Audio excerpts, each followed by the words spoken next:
दोस्तों, मेरा नाम अनुराग है और मैं एक शराबी हूँ। हाँ ये अब लोग। Hi everyone.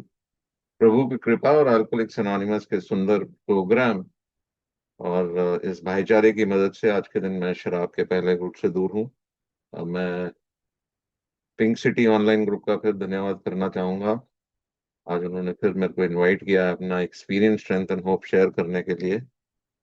और टॉपिक के बारे में कल स्मृति बहन से बात हो रही थी, तो वो कह रहे थे कि किसी भी टॉपिक पे आप डिस्कस कर सकते हो। और कल सुबह ही हम लोग अपनी यूनिटी ऑनलाइन ग्रुप जो बिगिनर्स की है, उसमें लिविंग सोबर पढ़ रहे थे। और लिविंग सोबर में एक टॉपिक, यही टॉपिक पे हमारी डिस्कशन चल रही थी कि लेटिंग गो ऑफ ओल्ड आइडियाज, हमारे जो पुरानी विचारधारा थी उसको छोड़ना या उसका त्याग करना।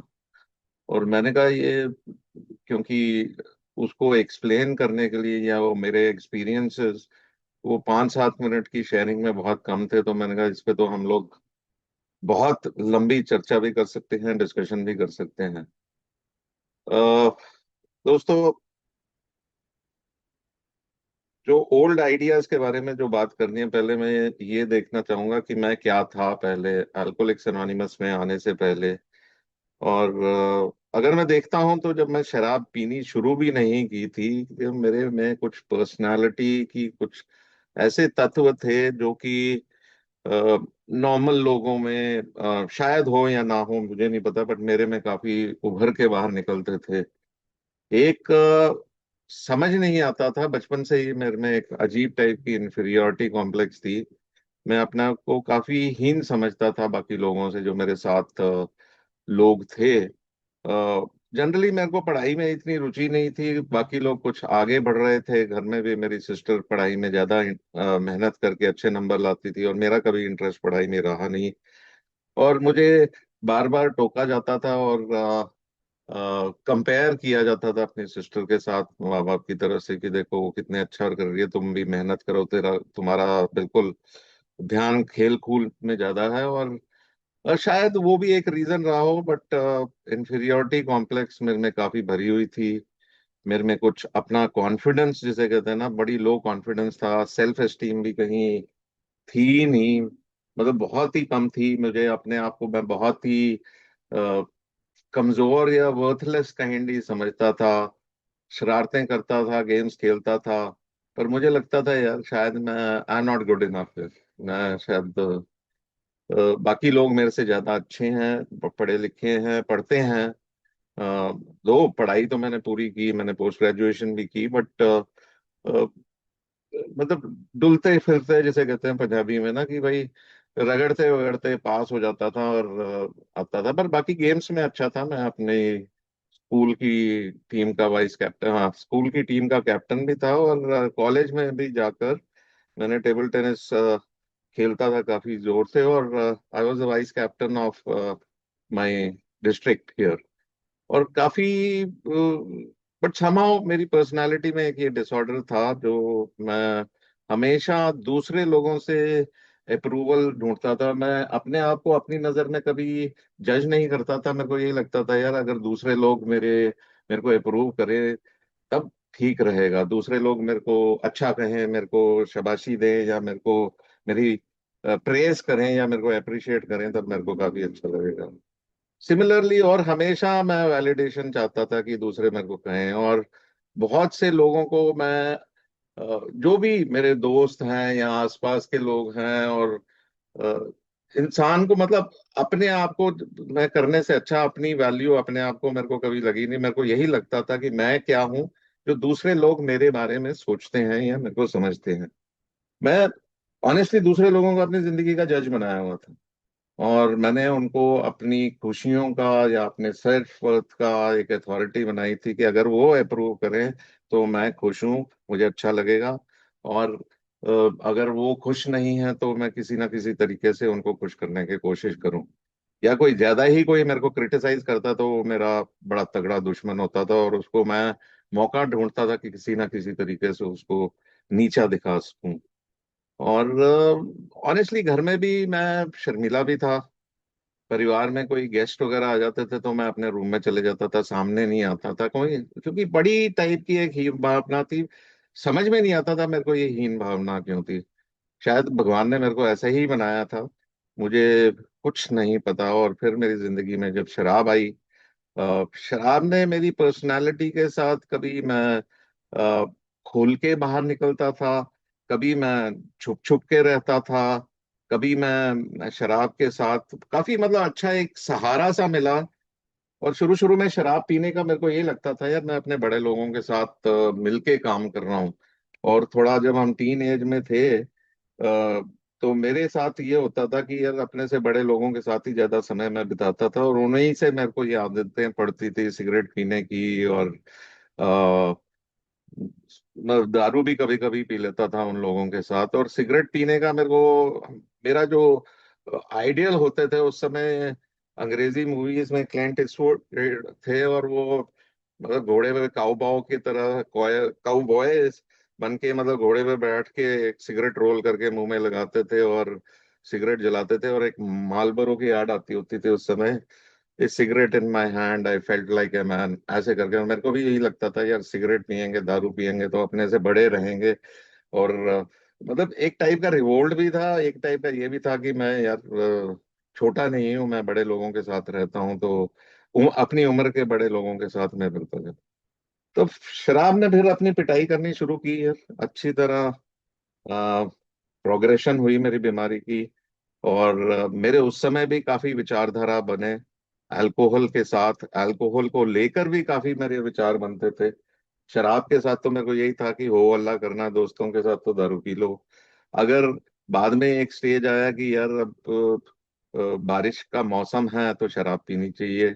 अगर शराब के लिए तो हम लोग जो बहाने ढूंढते हैं, वो खुशी है तो तब पी ली है, गम है तो तब पी ली है, कोई दोस्त साथ मिले हैं तब पी लेनी है। और धीरे धीरे जब एक समय आया कि सारे धीरे धीरे दोस्त पीछे हटते गए और मैं और मेरी शराब रह गई।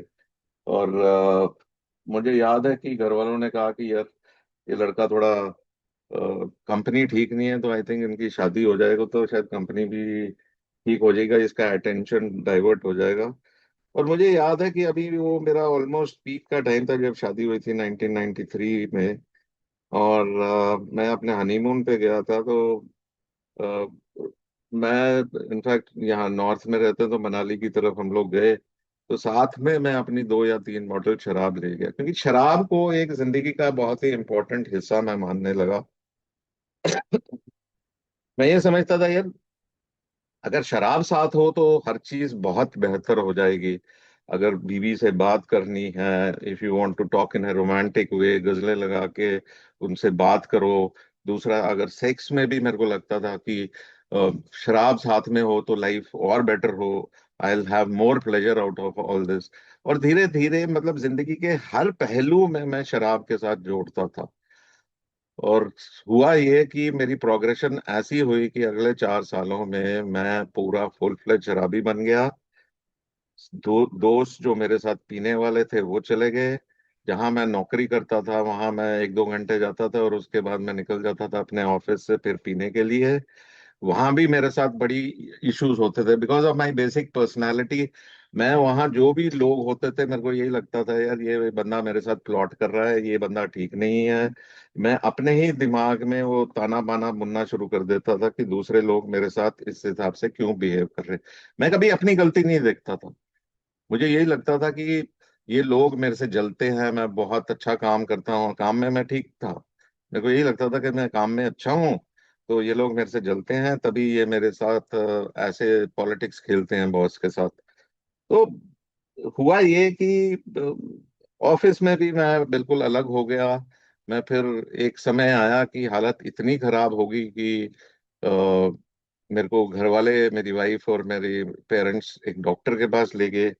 ये 1994 की बात की है कि पहली बार मेरे को उस डॉक्टर के पास गए जिन्होंने मेरे को अल्कोहलिक्स एनोनिमस का मैसेज दिया।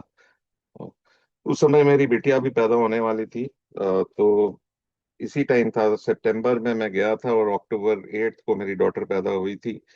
और मैं डॉक्टर के पास गया 1 महीने के लिए शराब छोड़ी, और जब मेरी बिटिया पैदा हुई कुछ दोस्तों ने कहा कि कोई पार्टी होनी चाहिए, तो मैंने उनको इनफैक्ट ड्रिंक्स के लिए बाहर में ले गया, और वहां बैठे बैठे किसी एक दोस्त ने वैसे ही किया, यार इतने दिन हो गए तेरे को अभी पिए हुए, why don't you have one drink, और एक ड्रिंक वहां से चालू हुआ, और फिर मेरे को काफी, मतलब शराब ने मेरी अच्छी पिटाई करती रही, और करीब 2 साल मेरे को और लग गए अल्कोहलिक्स एनोनिमस में आने के लिए। उस दौरान मतलब मेरी बीमारी प्रोग्रेस ही करती गई। मतलब रिश्ते और खराब होते गए, वाइफ एक दो बारी छोड़ के जा चुकी थी, घर वालों भी तंग आके उन्होंने कहा घर से निकल जाओ। मेरी शराब की वजह से मेरी माता और मेरी वाइफ में लड़ाइयाँ शुरू हो गई, और वो एक दूसरे को ही ब्लेम करते थे कि मैं एक अल्कोहलिक हूँ। अ, मेरी वाइफ ये कहती थी मेरे मदर को कि आपने पहले बताया नहीं कि ये फुल फ्लेज शराबी है, और मदर का ये लॉजिक था कि भाई पहले तो कम पीता था, नॉर्मल पीता था, पर शादी के बाद इसकी एकदम बढ़ गई है, तो यू आर रिस्पॉन्सिबल। तो अल्टीमेटली मैं उन दोनों की लड़ाइयों को सॉल्व करने की बजाय उसमें थोड़ी बहुत और करता था कि मेरे को कोई बहाना मिल जाए शराब पीने के लिए। और फिर जनवरी 96 में मेरे पास दोबारा मैसेज आया, मैं फिर उस डॉक्टर के पास गया। वो भी अपनी मर्जी से नहीं गया। उस परिवार को में शांति बनाए रखने के लिए मैं उनके साथ दोबारा उस डॉक्टर के पास गया, और उस समय कुछ दोस्त, कुछ अल्कोहलिक्स एनोनिमस के मेंबर्स भी वहाँ उनसे मुलाकात की, और कुछ दोस्त ऐसे थे जो एक ही मीटिंग में अभी आना शुरू ही हुए थे। तो वहां से पता चला, और फैमिली ने कोऑर्डिनेट किया, और एक 12 स्टेप ऑर्गेनाइज हुई, जिसमें 4-5 दोस्त मेरे घर आए ये मैसेज कैरी करने के लिए, और अ, मुझे अपनी experience strength and hope share किया, अपनी कहानियां शेयर की कि कैसे थे, क्या हुआ, और बिना शराब के आज उनकी जिंदगी कैसी है। तो वहां से मेरे को आइडेंटिफिकेशन मिली, और मैं इनकी मीटिंग्स आना शुरू हुआ अल्कोहलिक्स एनोनिमस में। और जब मीटिंग्स आता रहा, शराब भी मेरी चलती रही, 3-4 दिन के लिए कोशिश करता था शराब से दूर होता था, फिर पता नहीं क्या होता था, फिर मैं फिर पी लेता था, और करीब मेरे को 15 महीने लग गए अल्कोहलिक्स एनोनिमस में आने के बाद कि फाइनली जाके मैंने हाथ खड़े किए, सरेंडर किया। वो भी अपनी खुशी से नहीं किया, शराब ने इतनी पिटाई कर दी थी, और आप लोगों ने मेरे ड्रिंक में कॉकरोच डाल दिया था।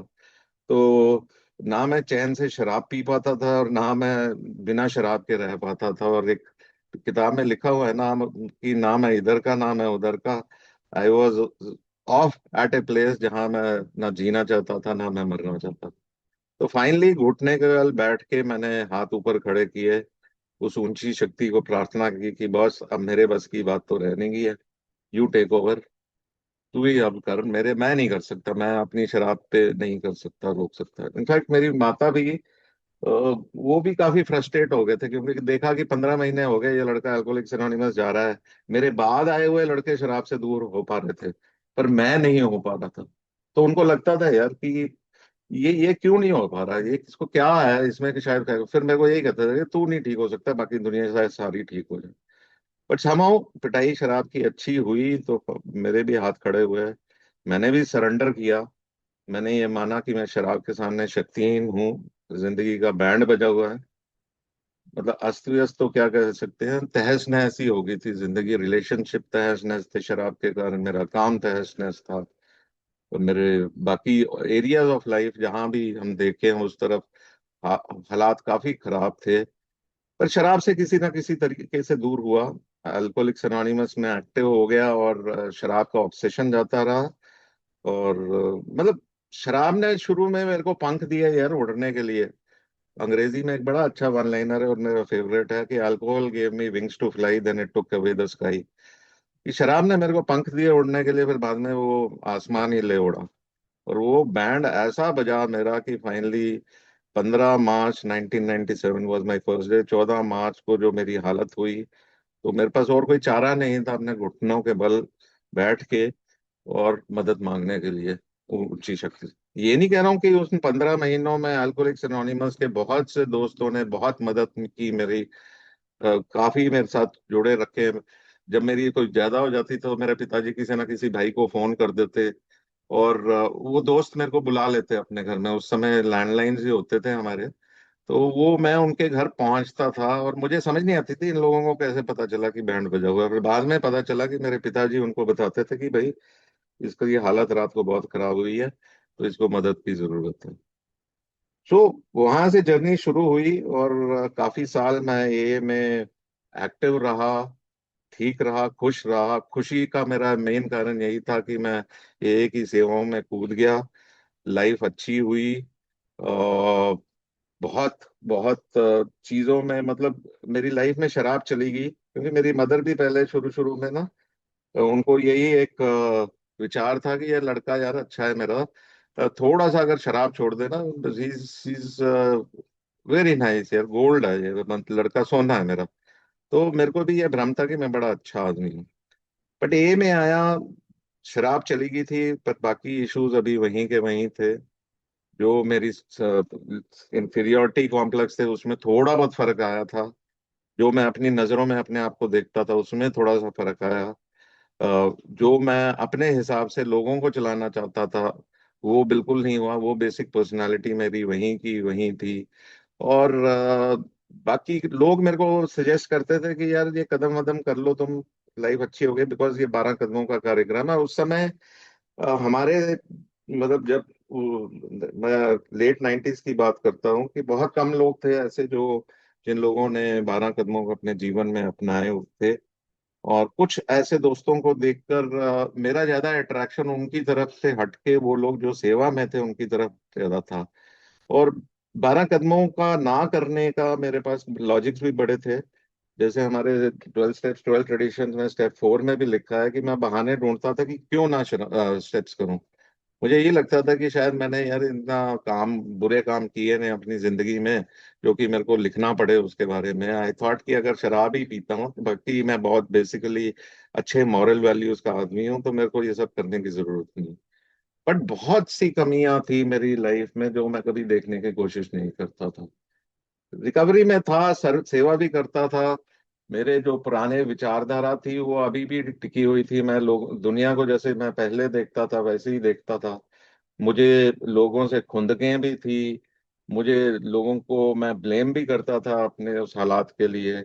मैं जो बेसिक पर्सनालिटी मेरी थी, लोगों को कंप्लेन करना या लोगों से कुछ उम्मीदें रखना।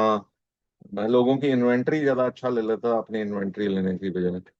तो यहाँ आकर मेरे स्पॉन्सर ने मेरे को सिंपल तरीके से ये कहा है कि यार तुम्हारे अंदर बहुत सारा बैगेज है। जब भी तुमसे बात करूं, जो तुम्हारे एकदम जो इंफीरियोरिटी कॉम्प्लेक्स है, या जो सेल्फ डिफीटिंग थॉट्स है, अपने आप को तुम कुछ समझते नहीं हो, या जो तुम्हारे डर हैं, या जो तुम बदलना भी नहीं चाहते अपने आप को, कि मेरे में अंदर बड़ी एक ये थी कि मैं बदलना ही नहीं चाहता हूँ।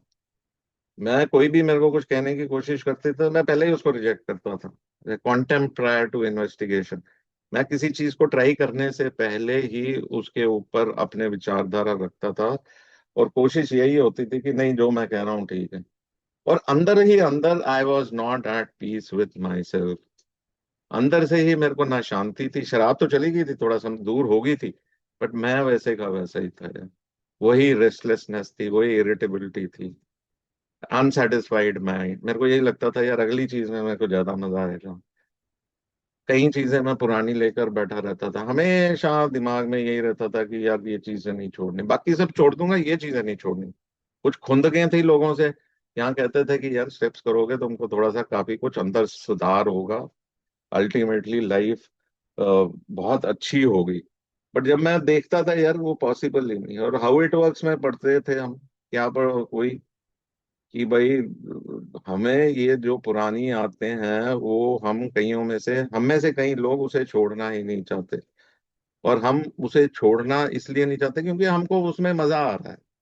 हम उसी पेन में रहना चाहते हैं, उसी में हम जो चल रहा है उसको वैसे ही रहना चाहते हैं, हम चेंज नहीं चाहते हैं। यहाँ बड़े अच्छे अच्छे वर्नाइंदर भी सुनने को मिलता है यार।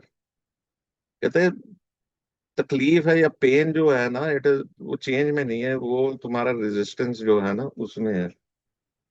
Pen does not come from change, it comes from resistance to change. मेरे जैसा आदमी, रेजिस्टेंस बड़ी थी मेरी कि मैं नहीं बदलना चाहता था।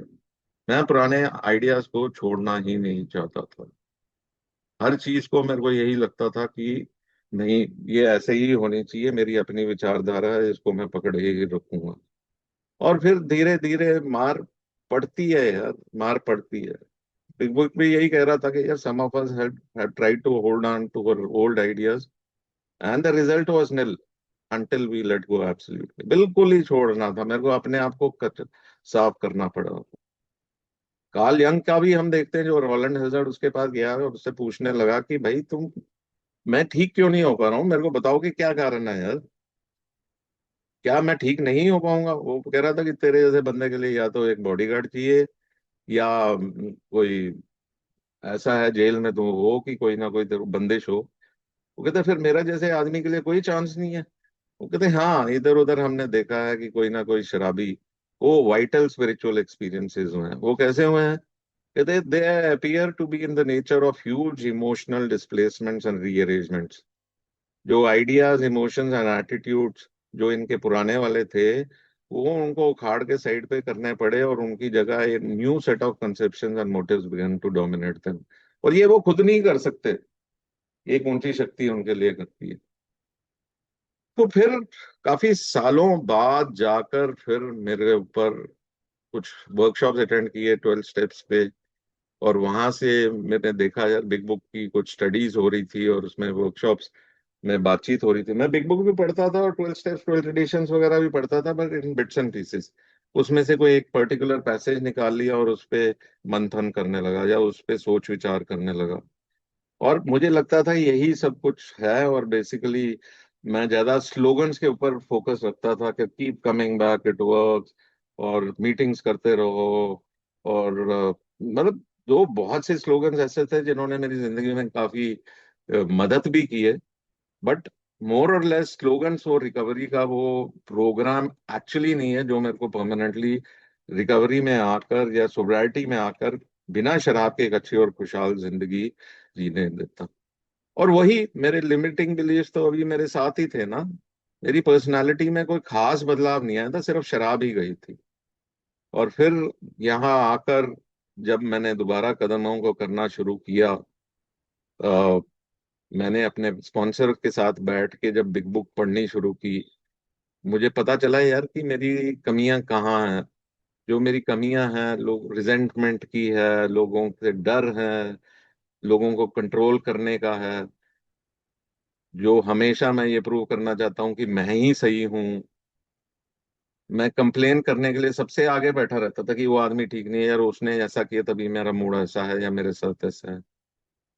ब्लेम गेम जो है, जो अपने आप को मैं नीचा सोचता था, दूसरों से उम्मीद रखता था। बहुत सी ऐसी कमियां थी जो मेरे को कहीं दिखती नहीं थी, मैंने कभी देखने की कोशिश ही नहीं की अपने अंदर। और यही लिमिटिंग बिलीव्स और यही मेरी विचारधारा मेरी ग्रोथ में रुकावट डाल रही थी। यही मेरी ग्रोथ में एक रुकावट डाल रही थी। हाँ, अल्कोहलिक्स एनोनिमस में आए आप लोगों को देखा कि हाँ एक ऊंची शक्ति है, जिन लोगों की मदद जिसने आप लोगों को ठीक किया है, शायद मेरे को भी ठीक कर सकती है। तो एक पहले शुरू में फेक किया, बट एक्चुअल बिलीफ मेरे को बाद में जब अच्छी तरह तपेड़े खा के आया, तब जाके मेरा वो करना शुरू किया। और जब मैंने स्टेप्स को अपनी जिंदगी में अपनाना शुरू किया, वो लाइफ बिल्कुल चेंज होगी। मुझे ये पता चला कि मेरे को अपनी पुरानी विचारधारा को उखाड़ के फेंकना पड़ेगा, खिड़की से बाहर करना पड़ेगा। फ्रेड की स्टोरी में पढ़ते हैं ना, मोर अबाउट अल्कोहलिज्म में, कि हमें अपनी पुरानी विचारधारा को उठा के खिड़कियों से बाहर फेंकना पड़ेगा, और a new set of ideas, emotions and attitudes मेरे अंदर आएंगे, तभी मेरे अंदर बदलाव आएगा। पुरानी चीजों को पकड़ा रहूंगा, पुराने गिल्ट को पकड़ा रहूंगा, पुरानी बंधकों को पकड़ा रहूंगा, मैं कभी ना कभी दोबारा शराब पी सकता हूँ। और यहाँ किताब हमारी बताती है कि ये सारे बदलाव पुरानी चीजों के बारे में या अपने अंदर ठीक करने की, ये जो मेरे को शराब से भी दूर करेगा और मेरी जिंदगी की सारी समस्याओं को हैंडल करेगा, वो एक शक्ति करेगी यार। और शक्ति की कमी ही मेरी सबसे बड़ी समस्या थी। और ये शक्ति को मैं कैसे करूंगा? मैं इन कदमों को अपने जीवन में अपनाऊंगा। उसके बाद ये एक शक्ति से एक रिलेशनशिप मेरी बनती है, जो कि मेरी सारी जिंदगी को ठीक ढंग से चलाने को करेगी। और उसके लिए मेरे को लगना पड़ेगा यार, टाइम पास नहीं है अल्कोहलिक्स एनोनिमस। मेरे को शुरू में लगता था यार समय बिताओ, ज्यादा से ज्यादा मैं समय 12 स्टेपिंग करता था, लोगों के हेल्प करता था, और सरप्राइजिंगली लोग अल्कोहलिक्स एनोनिमस में जुड़ रहे थे और ठीक भी हो रहे थे। मैं शराब से दूर था, I was a dry drunk यार। मेरे अंदर वो शराबीपन, मेरे उसका इलाज नहीं हुआ। मेरे एक स्पॉन्सर ने एक बहुत ही खूबसूरत एग्जाम्पल दिया कि मेरी बीमारी का, उसने एक एक्सप्लेन कैसे किया कि मैं जो शराबीपन, जो आई सेल्फ मी की मेरी बीमारी है, उसके बारे में क्या कहा। उन्होंने कहा एक जार ले लो यार, जो साइंस में हम लोग लैब में जार होता है ना, एक एक्सपेरिमेंट करते हैं। एक जार पकड़ लो, एक बड़ा सा खाली जार है, उसमें तुम शराबियों वाली जो भी तुमको लगता है, जो शराबियों के ट्रेड्स हैं वो डालो। उसमें मैंने रिजेंटमेंट डाली, डिसऑनेस्टी डाली, जो भी चरित्र में कमियां मेरे को नजर आती थी मैंने वो डालनी शुरू की। डर डाले अपने, सेल्फिशनेस, सेल्फ सेंटर्डनेस, मेरी ईगो जो कूट कूट के भरी हुई थी, और भी जो चीजें मेरे को लगती थी, जेलसी, जो लस्ट था, जो एनवी लोगों से था, जो हमेशा मेरा कंप्लेनिंग नेचर था, जो मेरे पुराने गिल्ट थे सब कुछ लेकर। वो कहते ये सारी चीजें हैं, इसके साथ में जब शराब चली जाती है और तुम्हारा शराबीपन निकलता है, this whole thing is called alcoholism. Alcohol plus all the traits, ये मिला के तुम्हारा शराबीपन बनता है। अब ए में आते हो, शराब तो निकल जाती है, बाकी तो वहीं की वहीं रह गई, नहीं है उसकी ट्रीटमेंट के लिए क्या कर रहे हो। उसके लिए तुमको ये 12 कदमों को, ये मतलब बेसिकली तो ऑल दीज 36 प्रिंसिपल्स उसी काम के लिए हैं, मेरी ईगो को क्रश करने के लिए और बाकी चीजों, कमियों को ठीक करने के लिए। वो कहते हैं ये 12 कदमों से शुरुआत होती है, तुम इन कदमों को अपने जीवन में अपनाओगे, ये धीरे धीरे ये कचरा भी आपका साफ होता रहेगा। कचरा ही है बेसिकली। और अल्कोहलिक्स एनोनिमस का इतना खूबसूरत प्रोग्राम है, ये एक डायरेक्ट कनेक्शन मेरे को भगवान से बनाने के लिए, इससे सरल और कोई उपाय मैंने देखा नहीं है। I am also associated with another spiritual organisation, जहां हमको बताया जाता है कि आप मेडिटेशन कैसे करो भगवान से कांटेक्ट करने के लिए। और उन लोगों को सालों साल लग जाते हैं यार मेडिटेशन करके, और ये एक रिलेशनशिप बनाने के लिए उस ऊंची शक्ति के लिए। हमारे को भी बताया गया है, पर वो 11वां कदम है, उससे पहले ये कहा गया है कि अपने अंदर का जो कचरा साफ करो। कचरा क्यों साफ करना है? भाई तुमने एक रिलेशनशिप बनानी है एक ऊंची शक्ति से लिए, तो उसके लिए तो अपनी सफाई तो चाहिए ही है ना। जगह तो साफ करनी जरूरी है। कुत्ता भी जहाँ बैठता है जगह साफ करता है, टांगे मारता है और जगह साफ करता है। और यहाँ तो मैं भगवान को बिठाना चाहता हूँ।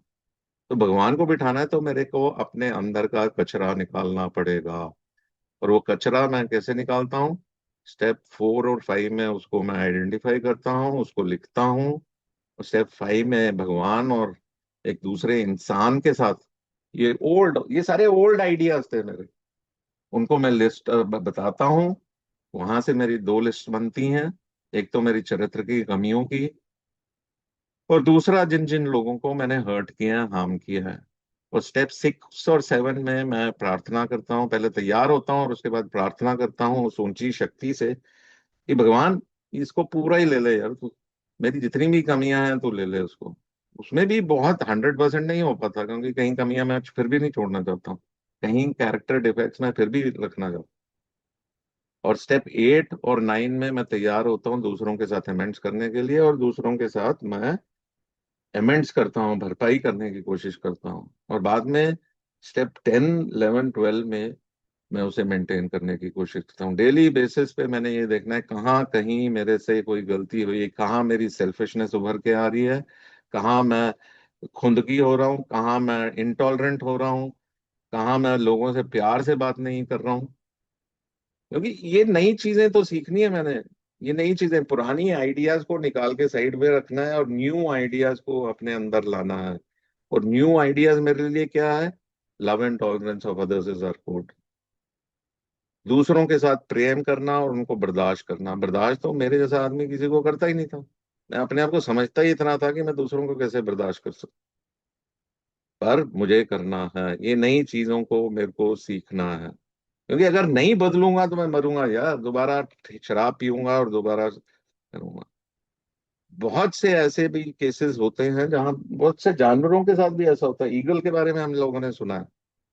ईगल की बेसिकली उम्र होती है अप्रोक्सीमेटली 70 ईयर्स, बट 40 साल की उम्र तक आते आते उनकी जो बीक है या जो उनके क्लॉज फ्लॉज है वो निकल के वो उतने इफेक्टिव नहीं रहते। तो ईगल करीब 150 दिन के लिए एक बिल्कुल अलग स्थान में जाती है, अपने पूरे पहले क्लॉज बीक को तो उखाड़ती है अपने आप से, मतलब it's a painful process for an eagle. और उसके टैलोन्स बोलते हैं, वो भी पहले उखड़ जाते हैं उसको, वो दोबारा उसे जैसे वो किसी जानवर को पकड़ती है खाने के लिए। और ये जब ये प्रोसेस पूरा चेंज करती है तो वो अगले 30 साल के लिए और जिंदा रहती है। क्यों? और उसको सरवाइव करने के लिए ये सब करना पड़ता है बदला। और मेरे जैसे शराबी को भी सरवाइव करने के लिए इस दुनिया में बिना शराब के, बिना मेरी कैरेक्टर के जो कमियां हैं उसको बार बार उभरते करने के लिए मेरे अंदर बदलाव लाना है। और बेस्ट पार्ट मेरे लिए क्या है, मेरे को अल्कोहलिक्स एनोनिमस एक तरीका बताता है कि मैं अकेले नहीं कर सकता हूँ, मेरी ऊंची शक्ति ये कर सकती है। और मेरे पास बहुत से ऐसे लोग हैं अल्कोहलिक्स एनोनिमस में जो मेरे से पहले आए हुए हैं, जिन्होंने अपने एक्सपीरियंसेस के जरिए बताते हैं कि हम लोगों ने ये बदलाव हमारे अंदर कैसे आया, कैसे उनका एक रिलेशनशिप बना उस ऊंची शक्ति से जिसने उनको दोबारा ठीक करने की कोशिश की। पुराने विचारधारा को त्यागना ही पड़ेगा। और सबसे हम यही कहते हैं ना कि भाई किसी बुरी आदत को छोड़नी है तो उसकी जगह कोई अच्छी हैबिट डालनी चाहिए। तो उसी तरीके से पुरानी विचारधारा गई और जैसे कार्ल यंग ने कहा है कि एक नए new set of ideas, emotions, attitudes हमारे अंदर आए। और वो एटीट्यूड क्या है कि हम जो हम पहले थे उसका बिल्कुल उल्टा बनना है मेरे को। पहले मैं खुंदगी था, अब मैं लोगों के साथ प्यार से बात करूं। पहले मैं डरा हुआ था, अब मैं निडर हूं। और निडर क्यों हूं? पहले मैं विश्वास अपने ऊपर रिलाई करता था ना, अब निडर इसलिए हूं कि मेरे साथ एक ऐसी शक्ति है जो मेरी सारी समस्याओं को खत्म करेगी। पहले मैं बेईमानी करता था, अब मेरे को ईमानदार बनना है। पहले मैं हमेशा सेल्फिश था, सिर्फ अपने बारे में सोचता था, अब मेरे को दूसरों के बारे में सोचना है और कैसे मैं उनकी जिंदगियों में सुधार ला सकता हूँ। ये मेरा फोकस है। मेरा फोकस सिर्फ इतना है कि मैं दूसरों को कैसे मदद कर सकता हूँ, उनकी जिंदगी में कैसे बदलाव लाने में मैं अपना योगदान कर सकता हूँ। मैं और कुछ नहीं कर सकता, मैं तो लोगों के साथ जाके अपने एक्सपीरियंसेस शेयर कर सकता हूँ। और भगवान ने मेरे को एक ऐसी ताकत दी है, एक ऐसी मतलब क्या कहते हैं स्किल दिया है जो नॉर्मली लोगों के पास नहीं है यार। बहुत से लोग ऐसे हैं जो मतलब एक दूसरे शराबी के साथ कनेक्ट कर सकता हूँ जो शराबी नहीं है, वो लोग नहीं कनेक्ट कर सकते दूसरे शराबी के साथ। मैं जब अपनी समस्याओं के बारे में बात करता हूँ दूसरे के साथ, या मैं जैसे शराब पीता था दूसरों के साथ बात करता हूँ, तो एक कनेक्शन बनता है किसी दूसरे शराबी के साथ और उसको रिकवरी में एक उम्मीद जागती है। और भी लाइफ में बड़ी चैलेंजेस आती हैं यार, बहुत से चैलेंजेस आते हैं लाइफ में। मैंने ये सुना था आजकल यूट्यूब पे भी बहुत अच्छा अच्छा ज्ञान मिलता है। एक गौर गोपाल दास है, उनको बड़ा फॉलो करता हूँ। प्रॉब्लम्स के बारे में वो बात करते होते हैं। वो कहते हैं यार अगर आदमी जिंदा है तो प्रॉब्लम्स तो रहेंगी रहेंगी ना। उनका एक बड़ा सही तरीका है, बड़े मतलब ह्यूमरस वे में वो समझाने की कोशिश करते हैं। कहते हैं अगर जिंदा है तो समस्याएं आएंगी, ये आएंगी, वरना मरने के बाद तो जलने का एहसास भी नहीं होता। ये ऐसे कैची थिंग्स को मेरे को पता चलता है कि ये लाइफ को मैं जीना है। तो इफ आई एम अलाइव, समस्याएं लाइफ की आएंगी ही आएंगी। पहले तो मैं शराब ही होती थी ना मेरी सारी समस्याओं को सॉल्व करने के लिए, मेरे को शराब का सहारा चलता है। आज नहीं चाहिए।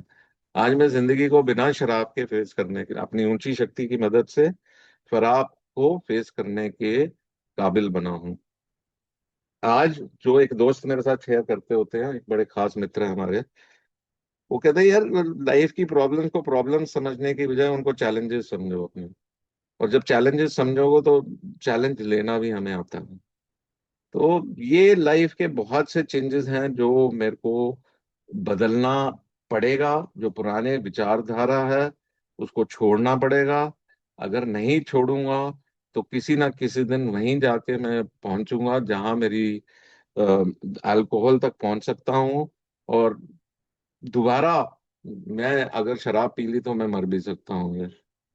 तो अल्कोहलिक्स एनोनिमस से बहुत से ऐसे दोस्तों को भी हमने देखा है जो कुछ कुछ साल ए में आए हैं, कुछ रहे हैं, कुछ साल शराब से दूर रहे हैं, और फिर दोबारा शराब पी गए हैं। और कई लोग तो वापस आ चुके हैं, पर बहुत से लोग आ नहीं पाए हैं।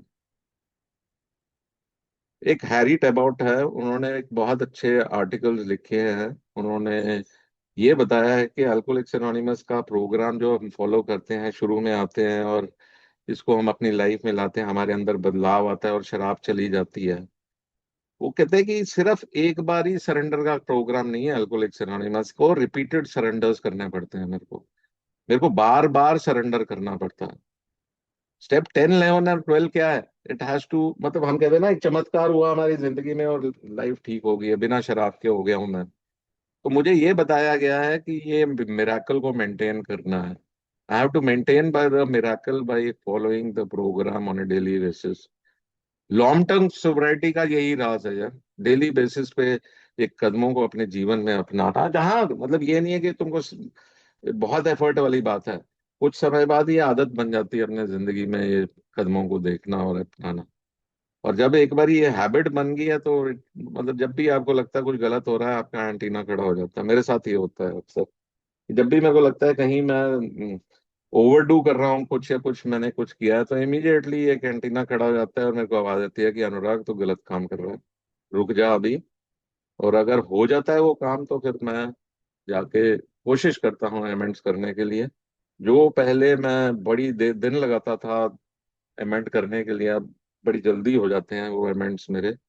और ये मेरी लाइफ का एक हिस्सा है, और ये मेरा एक्सपीरियंस है। सो आप सबने सुना उसके लिए बहुत बहुत धन्यवाद। सो इतना ही शेयर करना चाहूंगा आज। Thank you.